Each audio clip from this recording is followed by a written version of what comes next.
ओम नमो भगवते तस्मै यद एतद् चिदात्मकं पुरुषायादिबीजाय परेशाय धीमहि।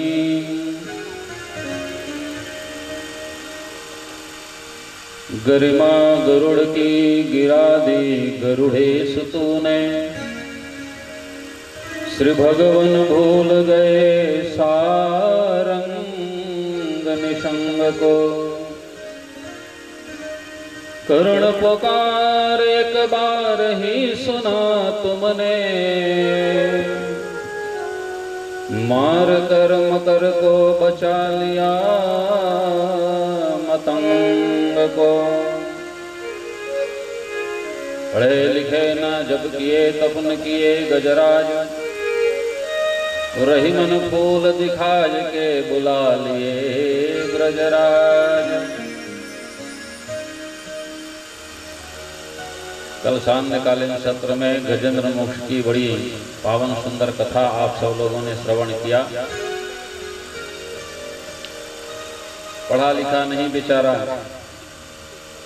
और यह गजेंद्र भगवान श्री हरि को रिझा लिया। पत्रम पुष्पम फलम तोयम यो मे भक्त्या प्रयच्छति। भगवान भाव के भूखे हैं, भाव से एक पुष्प भी निवेदन किया तो ठाकुर जी दौड़े चले आए। सांध्यकालीन सत्र में गजेंद्र मोक्ष की पावन सुंदर स्तुति हम लोगों ने किया। अष्टम स्कंद के 5वें अध्याय के क्रम में भगवान सुखदेव जी महाराज राजा परीक्षित को बताते हैं कि यदा दुर्वास सहसा पासेन्द्रालोकास्त्रयो नृप,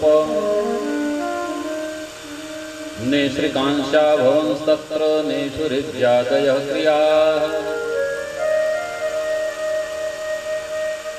राक्षस और देवताओं की लड़ाई आज की नहीं है, बहुत पुरानी लड़ाई है। ये देवता राक्षस एक बार ब्रह्मा जी के पास पहुंचे, ब्रह्मा जी से पूछने लगे, महाराज ये देवता बड़े हैं कि हम बड़े हैं? बूढ़े बाबा ब्रह्मा जी सामने में भला क्या कहते हैं?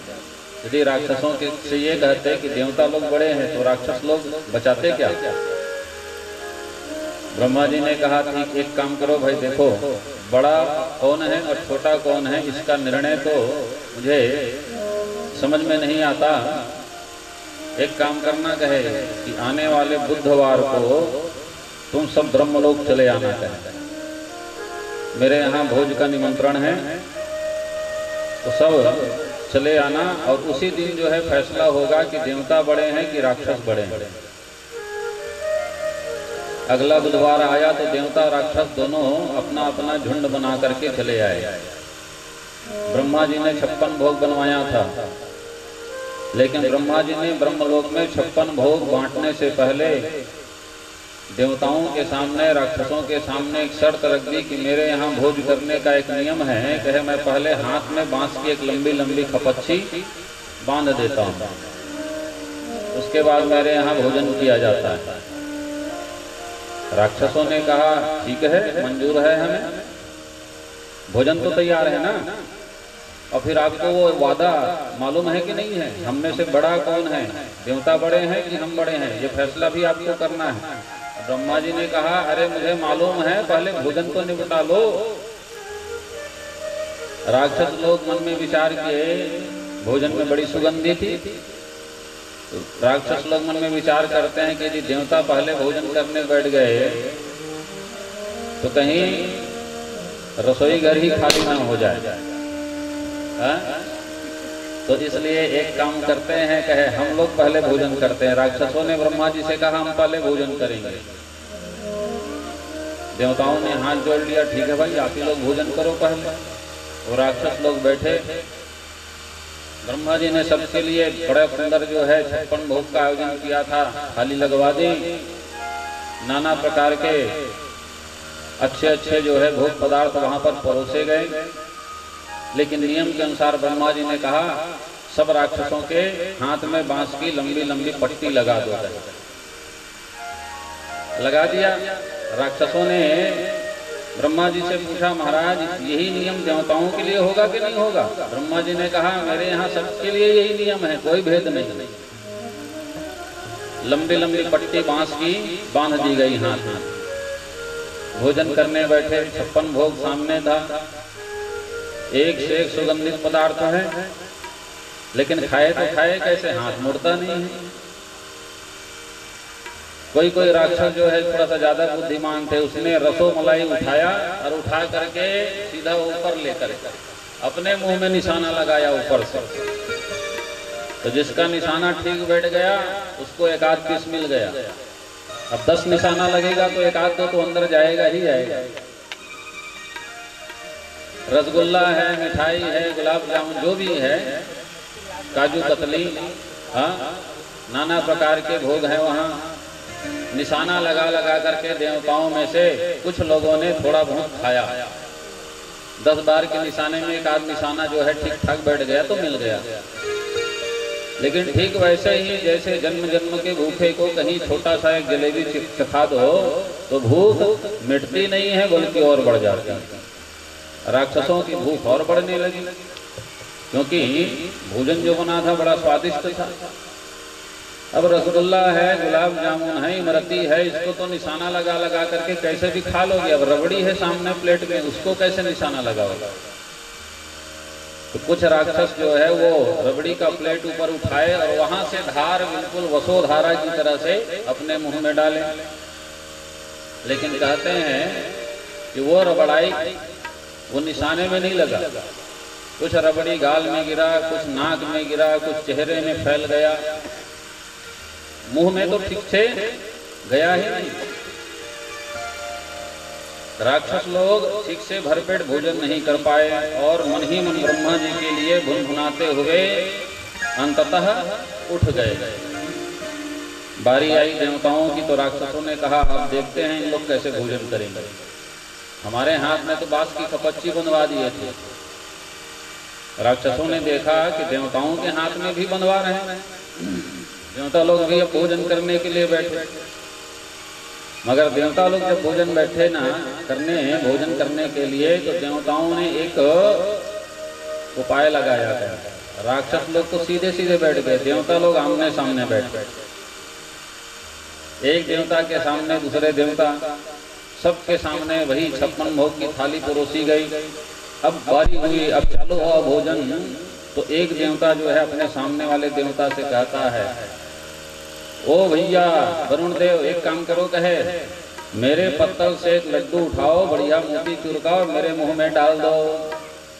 तो सामने वाला देवता जो है उसके पत्तल से लड्डू उठाया, उसके मुंह में डाला, गोविंदाय नमो नमः। कोई देवता कह रहा है सामने वाले देवता को, कहे ओ भैया यमदेव, कहे मेरे पत्तल से जरा रबड़ी का प्लेट उठा करके मेरे मुंह से लगाओगे क्या? हाँ भैया लगा देता हूँ। और रबड़ी सामने वाले देवता के प्लेट से रबड़ी उठा करके रबड़ी का वह प्लेट सामने वाले देवता के ही मुंह में देने लगा। और इस तरह से सारे देवताओं ने चकाचक भरपेट भोजन उठाया। भरपेट 56 भोग डकारा। डकार लेकर के जब उठे, राक्षस दूर खड़े ये सब देख रहे थे। राक्षसों ने मन में सोचा, हमारे दिमाग में ये विचार क्यों नहीं आया, हम लोग तो कुछ खा ही नहीं पाए। तो देवता लोग जो है राक्षसों की ओर देखते हुए मन में ही मन कहने लगा, इसीलिए तो तुम असुर हो। असुर का मतलब जिसके दिमाग में कोई सुर ही नहीं है वो असुर है। असुर सरावट वाले लोग देवता हैं। तो जब भोजन पूरा हो गया, सारे राक्षस जो है बौखलाए हुए थे, उन्होंने ब्रह्मा जी से कहा, अब निर्णय ये करो, हमको तुम्हारे भोजन से कोई मतलब नहीं, निर्णय करो कि हमें, और ये देवता लोग बड़े हैं कि हम बड़े हैं। ब्रह्मा जी ने हंसते मुस्कुराते हुए कहा, है दैत्यराजू ये बतलाओ, कि अपने सामने पड़े हुए 56 भोग आप लोग नहीं खा पाए और भी कुछ निर्णय करना बाकी है? अब इतना जो है वो समझदार के लिए काफी है।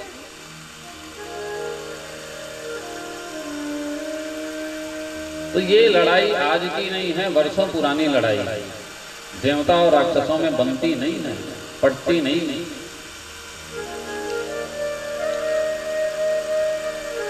सुखदेव जी महाराज राजा परीक्षित को कहते हैं कि यदा दुर्वासः शापास्येन्द्रालोकास्त्रयो नृप। एक बार देवराज इंद्र को गुरु बृहस्पति का श्राप लग गया। वो हुआ ऐसा,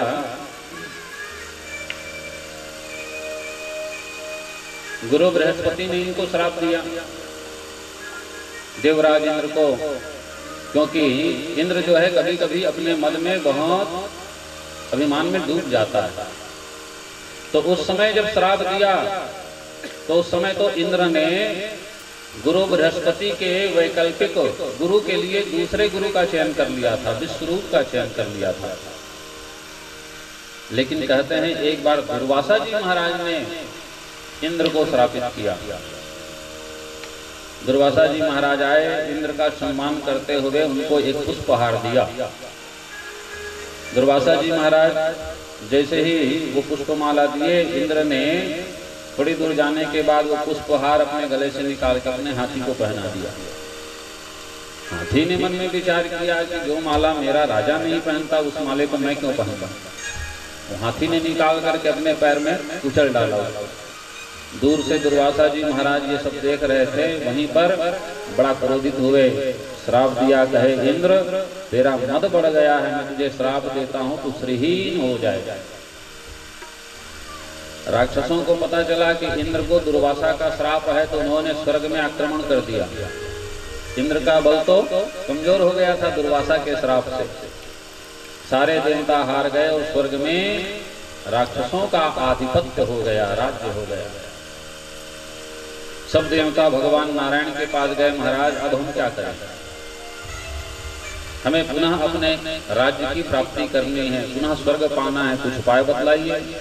भगवान नारायण कहते हैं इंद्र पहले तुम्हें बल पाना पड़ेगा, तुम श्रीहीन हो गए हो, बलहीन हो गए हो, तो पहले अमृत प्रयोग करें। और ये अमृत कहाँ मिलेगा, तो कहे ये अमृत समुद्र में छिपा हुआ है, इस अमृत को निकालना पड़ेगा, मंथन करना पड़ेगा, और मंथन तुम अकेले देवता लोग नहीं कर पाओगे। ये मंथन करने से पहले राक्षसों का भी सहयोग लेना पड़ेगा। तो जाओ राक्षसों को जाकर के निवेदन करो। कहे सारे देवता राक्षस राजा बलि के पास गए और नारा लगाते हुए गए, देवता राक्षस भाई भाई, देवता राक्षस भाई भाई, देवता राक्षस भाई भाई। ये है काम निकालने का युक्ति उपाय। जब समय कमजोर होना तो गधे को भी बाप बनाना पड़ता है। देवता लोग आए, राक्षस राज बलि से कहे महाराज हम कुछ निवेदन करना चाहते हैं। बलि ने कहा भाई तुम तो हमारे बहुत बड़े दुश्मन हो, तुम लोग क्या निवेदन करोगे। नहीं नहीं नहीं, आज से हमने दुश्मनी खत्म कर दी, आज से हम और आप भाई भाई। हमें पता चला है कि समुद्र में बहुत बड़ा खजाना छिपा हुआ है और उस खजाने को निकालने के लिए मंथन करना आवश्यक है।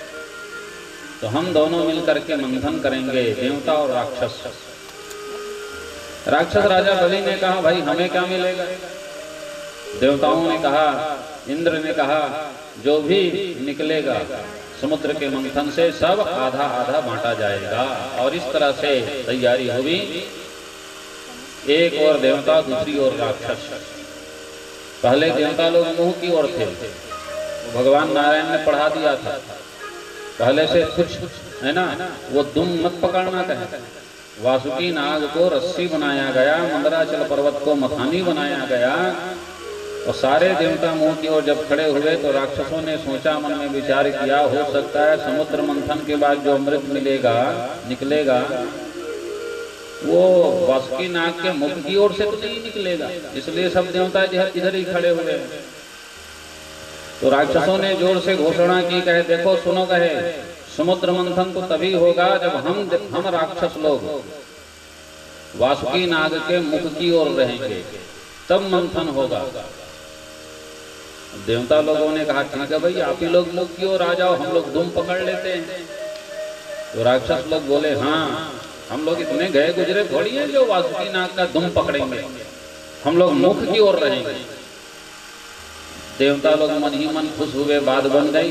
भगवान नारायण की युक्ति काम आ गई, तो सारे देवता पुंज की ओर आ गए और जितने भी राक्षस थे वो सब वासुकी नाग के मुख की ओर। विलोक्य विघ्नेश विधिं तदेश्वरो दुरंत वीर्यो वितथाभिषन्धिः कृत्वावपो काच्छपम् अद्भुतं महत् प्राविश्यतोऽयं गिरिमुज्जहार। गुरु सुखदेव जी महाराज राजा परीक्षित से कहते हैं कि जिस समय मंथन प्रारंभ हुआ तो मंदराचल जो है वो रसातल में डूबने लगा। क्यों? क्योंकि विघ्नेश विधिं तदेश्वरो, कोई भी शुभ कार्य जब होता है तो प्रारंभ में विघ्नराज का स्मरण करना पड़ता है। गणेश जी का वंदन तो किए नहीं थे और खींचातानी चालू कर दिए तो रसातल में डूबने लगा मथानी जो है मंदराचल पर्वत। सब देवताओं ने भगवान से कहा महाराज कृपा करो, अवतार लो। और कहते हैं कि इसी समय सारे देवताओं के काम बनाने के लिए भगवान ने एक रूप धारण किया। कौन सा रूप? तो कहे मंदराचल पर्वत को पीठ में धारण करने के लिए भगवान का एक रूप यहाँ पर सामने प्रकट हुआ। भगवान का कच्छपा अवतार। बोलो कच्छप नारायण भगवान की जय। भगवान कच्छप नारायण बन करके आए, मंदराचल पर्वत का भार अपनी पीठ पे धारण किया। फिर से जो है मंथन प्रारंभ हुआ। भगवान स्वयं कच्छप बनकर मंदर का भार संभाल रहे।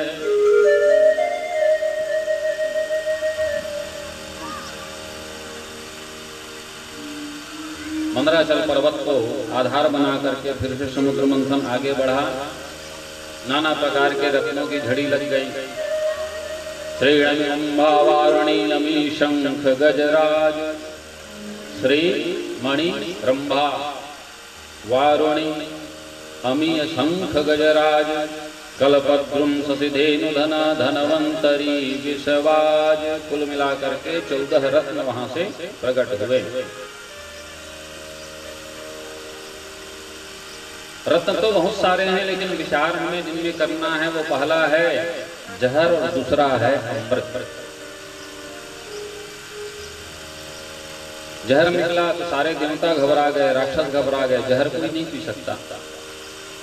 जितने भी देवता हैं सब दौड़े दौड़े भगवान भोलेनाथ के शरण में भागे। भोलेनाथ कृपा करो। अब भोलेनाथ के पास सारे देवता और राक्षस गए। हलाहल का वह बड़ा भयानक पात्र लेकर। देव देव महादेव भूतात्मन भूत भावन, त्राहिनः शरणापन्ना त्रैलोक्य दहनातिशा। भोलेनाथ हम आपके लिए भेंट लेकर के आए हैं। भगवान भोलेनाथ ने हलाहल का पात्र देखा। देवता भी भगवान भोलेनाथ के लिए और राक्षस भी भगवान भोलेनाथ के लिए अर्जी करते ही रहते। देव और राक्षस दोनों को भगवान भोलेनाथ से प्रेम है। भगवान भोलेनाथ सबसे प्रेम करते हैं, इसलिए देवों के देव महादेव हैं।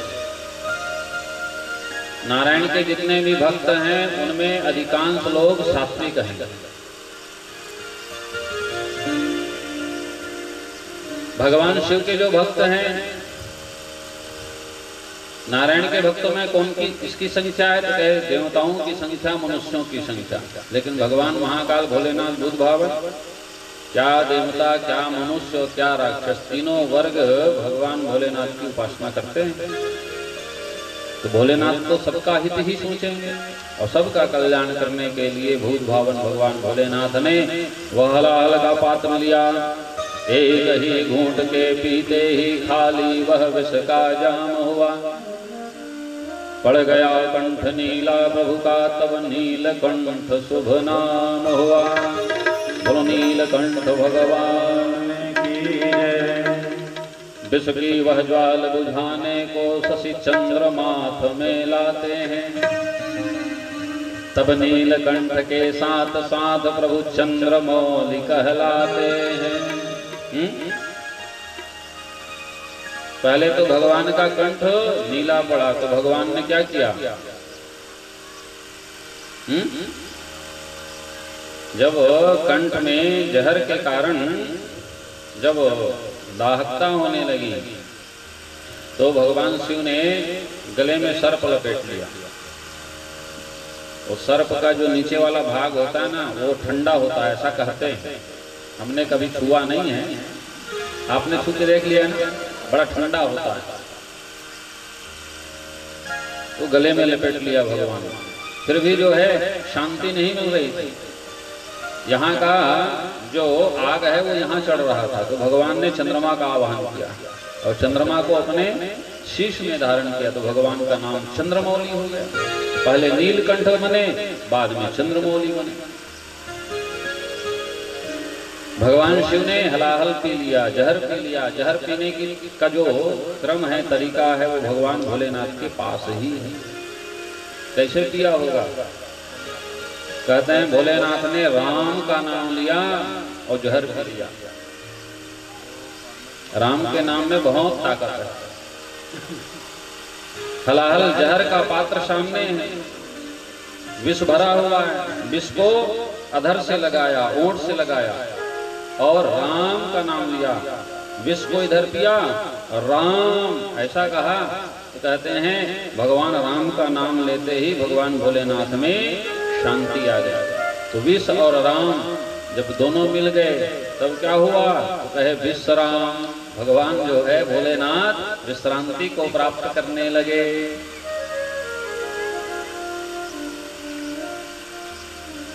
कहते हैं ना, राम का नाम लेकर जो मर जाएंगे वो अमर नाम दुनिया में।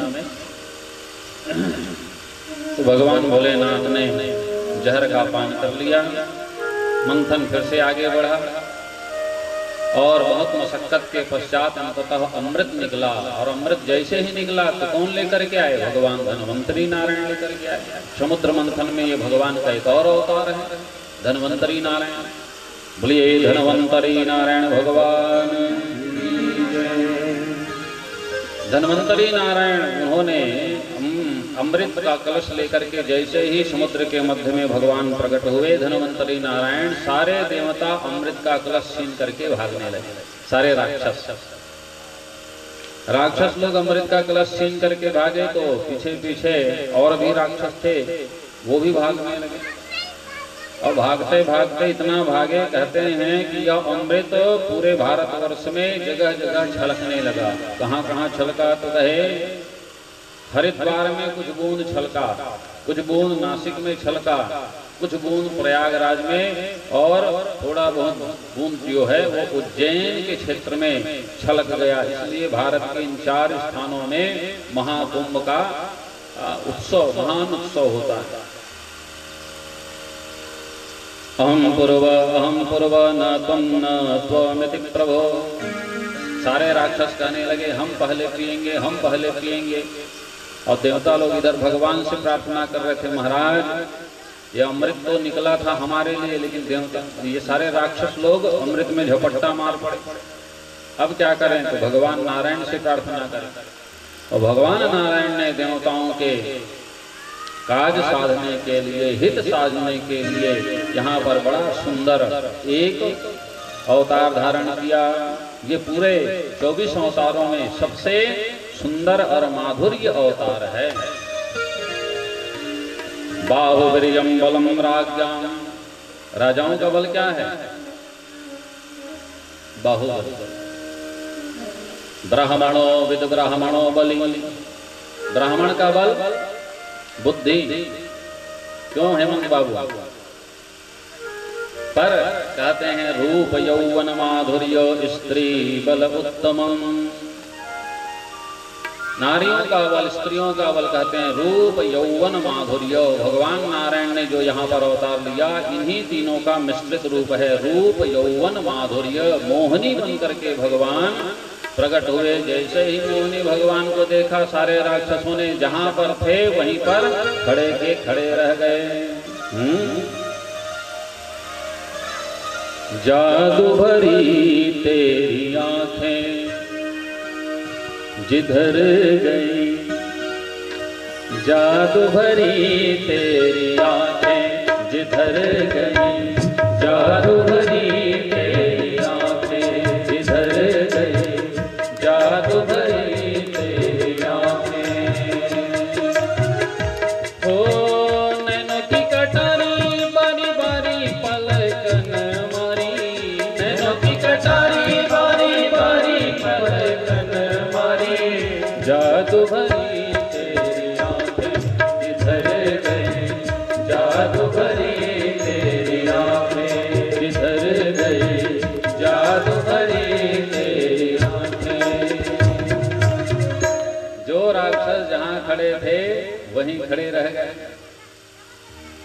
भगवान का वह सुंदर मोहनी रूप देखते रहे। और मोहनी ने भी ऐसा रूप जाल बांधा, सारे देवताओं से पूछे, क्यों महापुरुषार्थी लोग कहाँ भाग रहे हो? सारे राक्षस जो है वो शर्मा गए। ये एक सुंदर सी स्त्री वो हमें भागता हुआ देख रही है, माने हम घबराए हुए इनकी नजर में। सारे राक्षसों नहीं नहीं देवी, हम भाग नहीं रहे हैं, ये अमृत का कलश है, देवता लोग हमसे लूटना चाहते हैं, इसलिए हम इसकी रक्षा करना चाहते हैं, क्योंकि इस अमृत में हमारा अधिकार है। ये देवता लोग भी पीछे पड़े हुए हैं, हम पिएंगे, अहम पूर्व। मुनि नारायण ने कहा, एक काम करो, गए तुम यदि चाहो तो ये सारा अमृत तुम लोगों को मिल सकता है। और ऐसा नजर का कटारी मोहिनी नारायण ने लगाया है, सारे राक्षस मोहित हो गए। देवी एक काम करो, आप आए हो तो आप ही बंटवारा कर दो, ले कलश थमा दिया। मोहिनी नारायण ने हाथ में कलश लिया देवी जी ने, और सारे राक्षसों को बिठा दिया एक पंगत में, लाइन से। सारे राक्षसों को एक लाइन में बिठा दिया, पीछे देवता लोग आ गए। मोहिनी नारायण ने देवताओं से कहा, आप लोग भी बैठ जाओ इस लाइन में।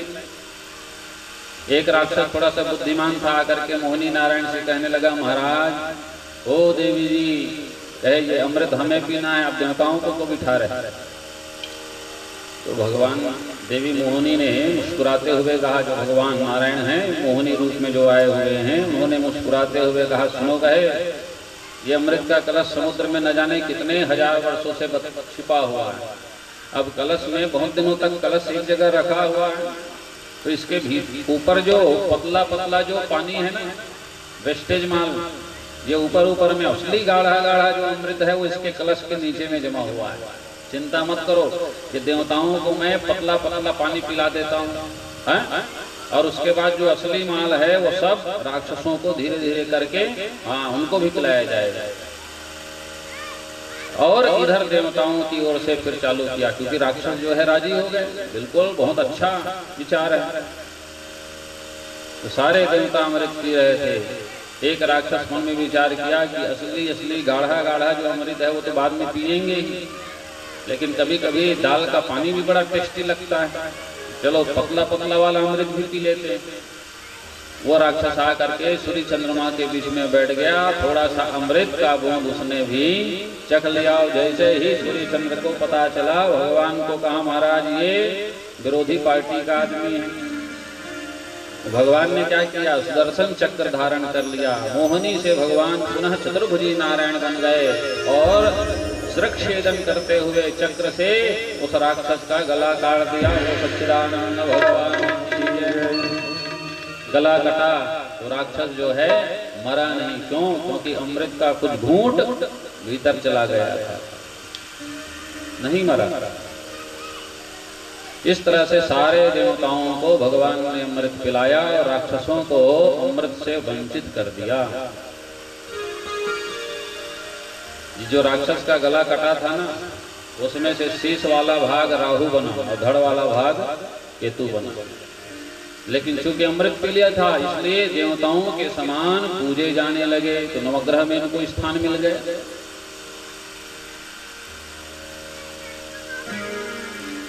सारे देवताओं को अमृत मिला, राक्षसों को अमृत नहीं मिला। मोहिनी, जिसका अर्थ होता है कि ये किसी एक के प्रति पक्षपात ना करे, मोह ना करे, उसका नाम मोहिनी। फिर देवताओं को पिलाया, राक्षसों को नहीं पिलाया। ऐसा क्यों किया भगवान ने? उसका कारण है कि देवता लोग जो है वो सुपात्र थे और राक्षस लोग जो है वो कुपात्र है। देवता लोग अमृत पी करके अच्छा कार्य करते हैं और राक्षस लोग जो है अधर्म की वृत्ति को बढ़ावा देते हैं। एक बात। और दूसरी बात, एक बात यहाँ पर और है कि देवताओं को यदि परमात्मा ने अमृत पिलाया है, तो राक्षस के राजा गुरु के पास एक ऐसा दिव्य अमृत संजीवनी मंत्र है जो अमृत से कम नहीं है। क्योंकि देखिए, देवताओं को अमृत मिला और राक्षसों को जब अमृत नहीं मिला तो देवता राक्षस में घमासान युद्ध हो गया। तो सारे राक्षस जब मारे गए, अंत में राजा बलि भी मार डाले गए। लेकिन बाद में तो बचे थोड़े 2-4 राक्षस जो बचे हुए थे, वो राक्षस राज बलि को लेकर के अपने गुरु के पास पहुंचे। तो गुरु ने पता नहीं कैसा एक मंत्र फूका, तो राजा बलि जो है सशरीर जीवित हो गया। क्योंकि शुक्राचार्य के पास एक ऐसा दिव्य संजीवनी मंत्र है, भगवान महाकाल के आशीर्वाद से उस मंत्र के फूंकते ही वो राक्षस राजा बलि जीवित हो गया।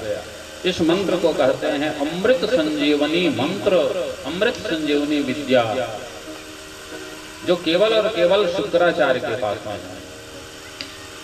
तो बराबर हो गए, देवताओं को अमृत दिया, राक्षसों को जो है शुक्राचार्य जी के माध्यम से बढ़िया सुंदर अमृत संजीवनी मंत्र मिला हुआ है।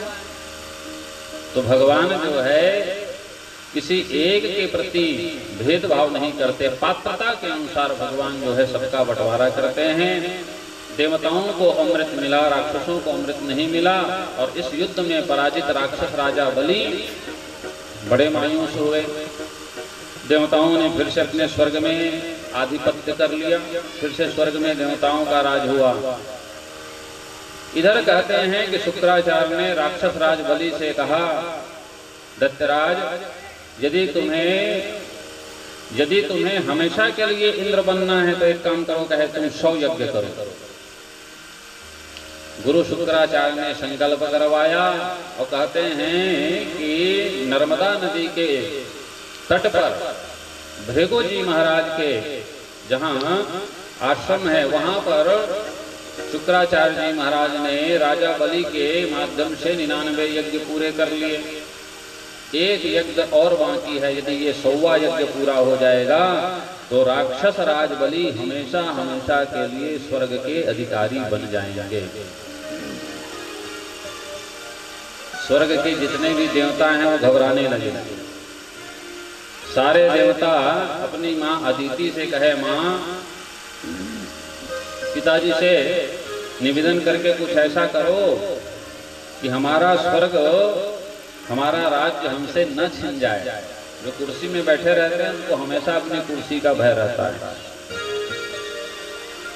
तो हमारी कुर्सी कहीं छिन न जाए, इसलिए कुछ ऐसा करो। कहते हैं कि देव माता अदिति ने कश्यप जी महाराज से एक पयोव्रत धारण किया। कश्यप जी, उन्होंने देवी अदिति को पयोव्रत का उपदेश दिया और इसी पयोव्रत का नियम से पालन किया देवी अदिति ने। तो एक दिन शुभ मुहूर्त में फाल्गुन श्यामले पक्षे द्वादशाहं पयोव्रत अर्चयेद अरविंदक्षं भक्त्या परमयान्वितः द्वादश्यां सविता तिष्ठन् मध्यं दिनगतो नृप विजया नाम सा प्रोक्ता यस्यां जन्म विदुरहरे। भाद्र मास के पावन पक्ष में फाल्गुन श्यामले पक्षे यहाँ से जो है व्रत प्रारंभ किया और कहते हैं कि पूरे 1 वर्ष तक नियम से इस व्रत का पालन किया है। तो कहते हैं कि देवी अदिति के श्री गर्भ से भगवान नारायण के 24 अवतारों में एक अवतार कौन सा?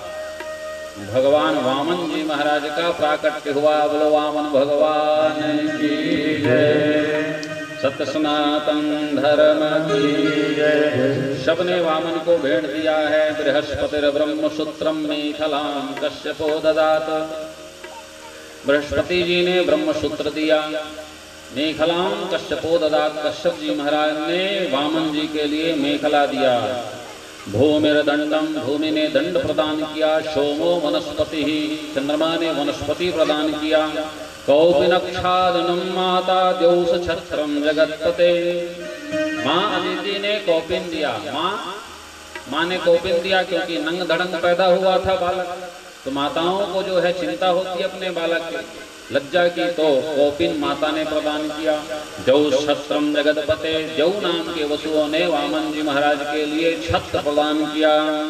कमंडलुम वेद गर्भ, वेद ने भगवान वामन को कमंडल प्रदान किया। पूषान सप्तर्षयो ददु, 7 ऋषियों ने मिलकर के वामन जी महाराज को कुशा दिया, क्योंकि ये बहुत बड़ा इस कुशे से जो है कार्य होने वाला है। अक्षमाला महाराज, मनु जी महाराज ने रुद्राक्ष की माला भगवान वामन जी महाराज को भेंट किया। सरस्वत्यै वे आत्मनः, मां सरस्वती ने पूर्ण रूप से मंत्र दीक्षित किया। तस्याम इत्युपनीतायो यक्षराज पत्रिकां ददात।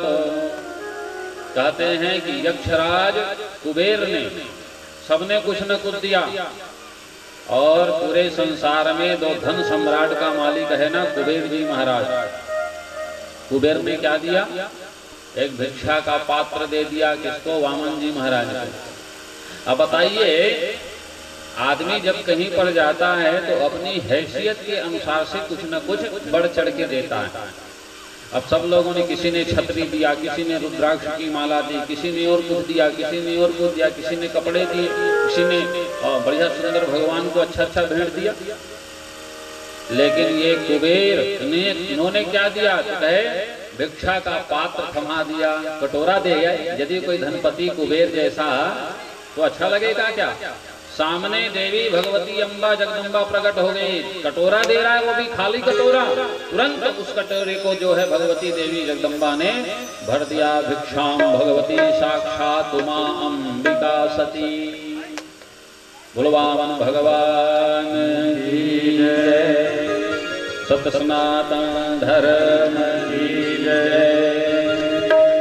श्री वाक्य बिहारी लाल की जय। बोलिए वामन भगवान की जय। तेरे द्वार खड़ा, तेरे द्वार खड़ा भगवान, भगत भर दे रे झोले, भगत भर दे रे झोले। सामने आ जाए।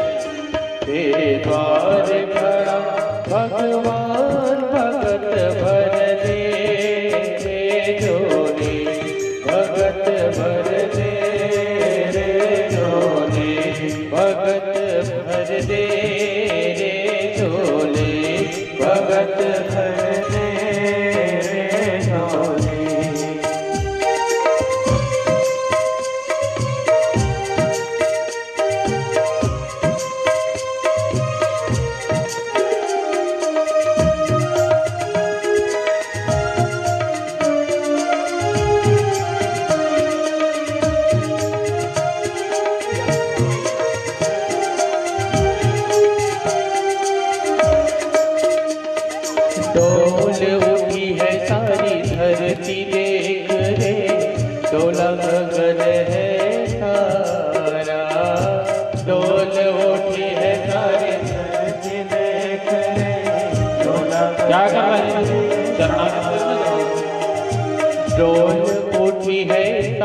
धरती देख रे, डोला गगन है सारा।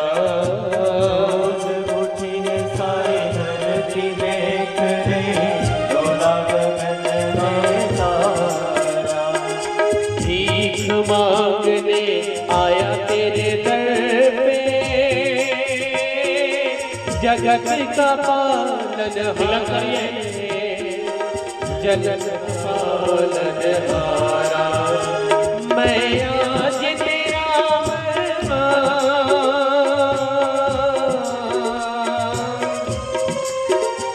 मैं आज तेरा तू कर ले रे मुझसे पहचान।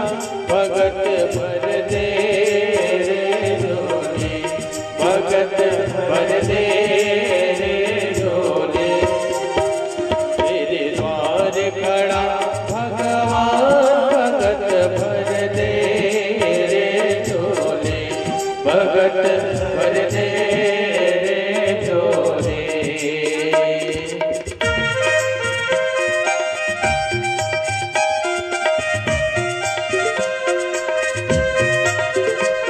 ओम स्वस्ति न इंद्रो दस्रवाः, स्वस्ति नः पूर्वा विश्ववेदाः स्वस्ति नस्तार्क्ष्यो अरिष्टनेमिः स्वस्ति नो बृहस्पतिर्दधातु।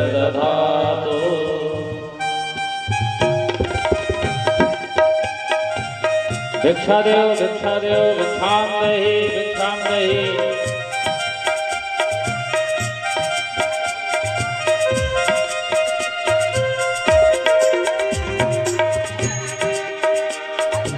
आज लुटा दे तू शरबत अपना मानल मेरा कहना। आज लुटा दे तू भिक्षा डालो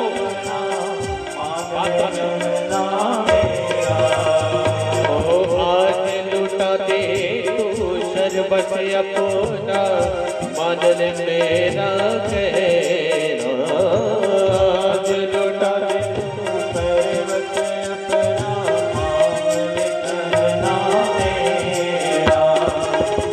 जाएगा दर पे तेरा जन्म जन्म का फेरा रे।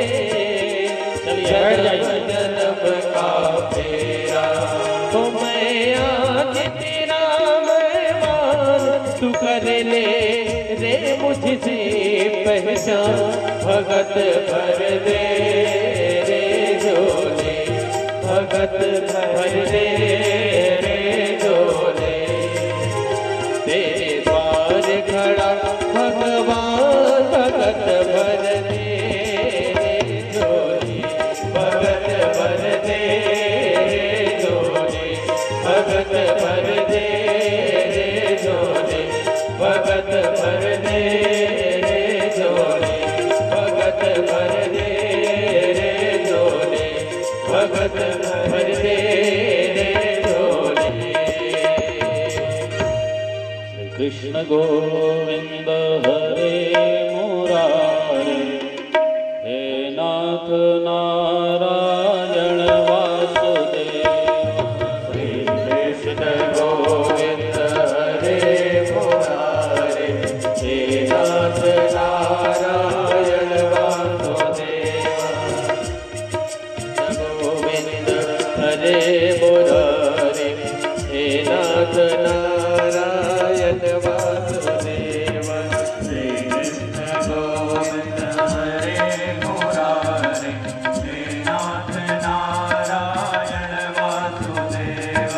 हे नाथ नारायण वासुदेव हे नाथ नारायण वासुदेव। हे नाथ नारायण वासुदेव हे नाथ नारायण वासुदेव। कृष्ण गोविंद हरे मुरारे हे नाथ नारायण वासुदेव। कृष्ण गोविंद हरे मुरारे हे नाथ नारायण वासुदेव। हे नाथ नारायण वासुदेव हे नाथ नारायण वासुदेव हे नाथ नारायण वासुदेव। बोलो सच्चिदानंद भगवान की जय। वह शंख नहीं वह चक्र नहीं केवल सुंदर सी माला है। ब्रह्मांड दबाने वाले के दबर ही बगल मृगशाला है। सच्चिदानंद स्वाधीन ब्रह्म हंस गए फिकर के चंगुल में। रह गए सिमट कर विष्ट रूप केवल 52 ही अंगुल में। कहते हैं कि जो भगवान नारायण हाथ में शंख चक्र गदा पद्म धारण करते हैं वो परमात्मा वो प्रभु क्या है इनके हाथ में? तो कहे कुछ नहीं, अक्षमाला महाराज सरस्वत्य व्यय आत्मनः भिक्षां भगवती साक्षात माँ अंबिका सती। माँ भगवती जगदम्बा उन्होंने भिक्षा प्रदान किया। गुरु ने आदेश दिया वामन जी को, ऐ बलि के द्वार जाकर के भिक्षा लेकर के आओ। गुरु के आदेश के अनुसार वामन जी महाराज चले हैं राजा बलि के द्वार। जैसे ही राजा बलि ने भगवान वामन को देखा, स्वागत के लिए दौड़े हैं। श्रीमद् भागवत में लिखा, राजा बलि ने स्वागत करते हुए भगवान वामन को हाथ जोड़ करके कहा, स्वागतम ते नमस्तुभ्यं ब्रह्मण किंकरवामते, ब्रह्मर्षीणां तपः साक्षात् मन्ये त्वार्य वपुरधरम्। आइए प्रभु, स्वागतम स्वागतम। मुझे तो ऐसा लगता है कि आपने जो यह दिव्य रूप धारण किया है, मन्ये त्वार्य वपुरधरम, मेरे लिए आपने यह रूप धारण किया। और आज ऐसा लगता है कि सारे संसार के जितने भी ब्रह्म ज्ञानी हैं, ब्रह्मर्षीणां तपः साक्षात् मन्ये त्वार्य वपुरधरम, विश्व में जितने भी ब्रह्मचारी हैं, उन सारे ब्रह्मचारियों का तेज एक साथ इकट्ठा होकर के आपके रूप में मेरे द्वार में आ गया, ऐसा मुझे प्रतीत होता है। स्वागत किया है, चरणोदक लिया है और सामने हाथ जोड़ करके खड़े हो गए। पूछा है, आप कुछ मांगने के लिए आए हैं, तो बताइए प्रभु मैं आपके लिए क्या करूं। यद यद वटो वांछसि तत्प्रतीक्ष में, त्वामर्थिनो विप्रसुतानुतर्कये।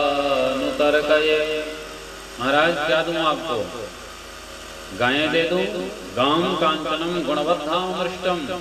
आप कहो तो हाथी दे दूं, घोड़ा दे दूं, गाय दे दूं। अरे सुंदर सुंदर सोने के सिंह से सजी हुई गायें। वामन जी महाराज कहते हैं, ना मुझे ये नहीं चाहिए। घोड़े दे दो, हाथी दे दो। आप कहो तो महाराज सुंदर सोने के रथ से सजे हुए सुंदर सुंदर घोड़े, और वो भी रथ युक्त घोड़े मैं आपको दे दूं। वामन जी महाराज कहते हैं, राजन ये भी नहीं चाहिए। तो राजा बलि कहते हैं, ये भी नहीं चाहिए तो फिर ग्रामान समिद्धान सुरगान गजानवा। यदि ये भी नहीं चाहिए तो 2 4 10 20 100 गाय दे दूं, गांव दे दूं। नहीं महाराज मुझे ये भी नहीं चाहिए।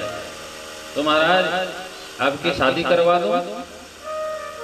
आप बटुक ब्रह्मचारी हैं, आप कहें तो आपकी शादी करवा देता हूँ। कोई ऐसी सुंदर सी कन्या आप ढूंढ लो, जितना भी विवाह का खर्च आएगा मेरी ओर से, पूरे घर गृहस्थी के सुविधाओं से युक्त मैं दान करूंगा।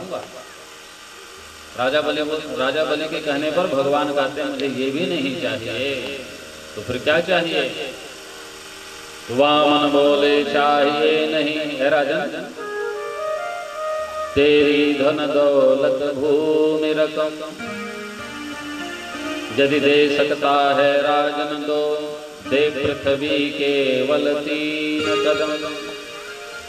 राजन यदि चाहता है तो देना ही है तो 3 कदम भूमि का दान कर दे, बस इसके अलावा और कुछ नहीं चाहिए। राजा बलि ने देखा नीचे से ऊपर तक वामन जी को, और अचानक ही मुंह से हंसी निकल गई। तुम बालो बालिशहमति। महाराज मुझे तो ऐसा लग रहा है कि आप बच्चे हैं और आपकी मति भी बचकानी है। 3 कदम भूमि मांग रहे हैं, वो भी अपने पांव से नाप कर।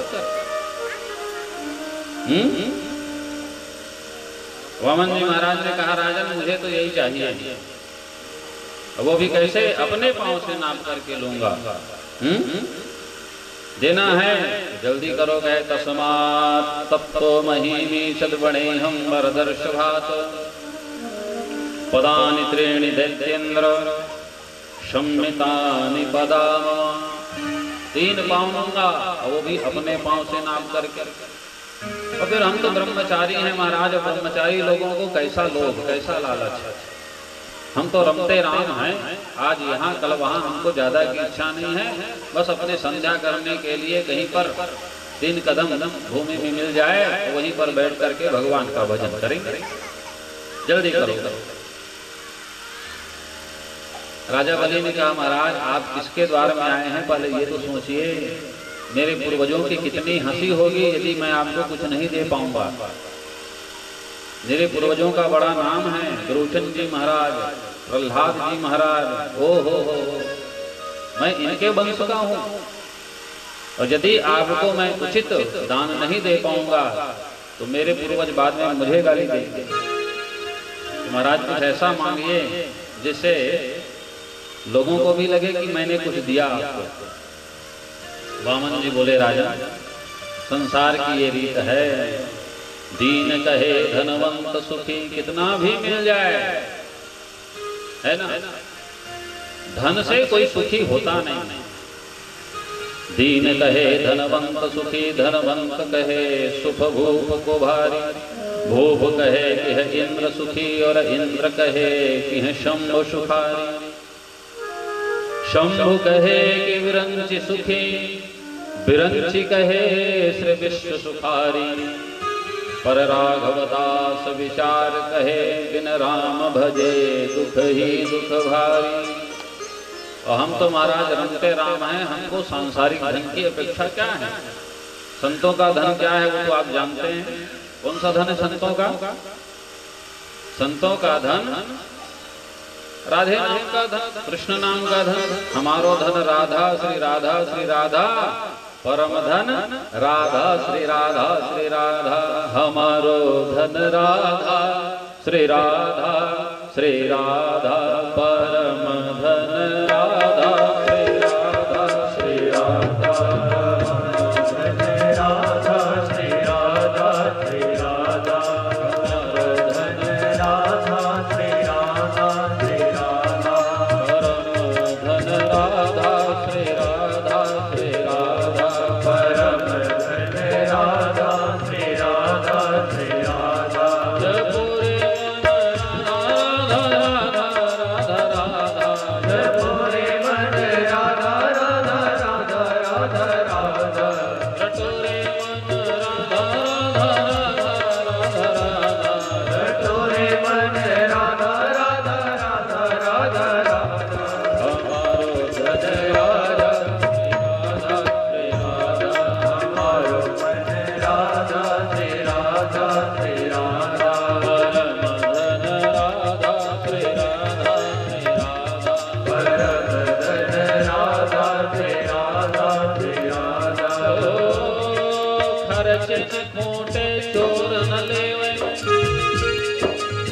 दिन दिन बढ़त सवायो,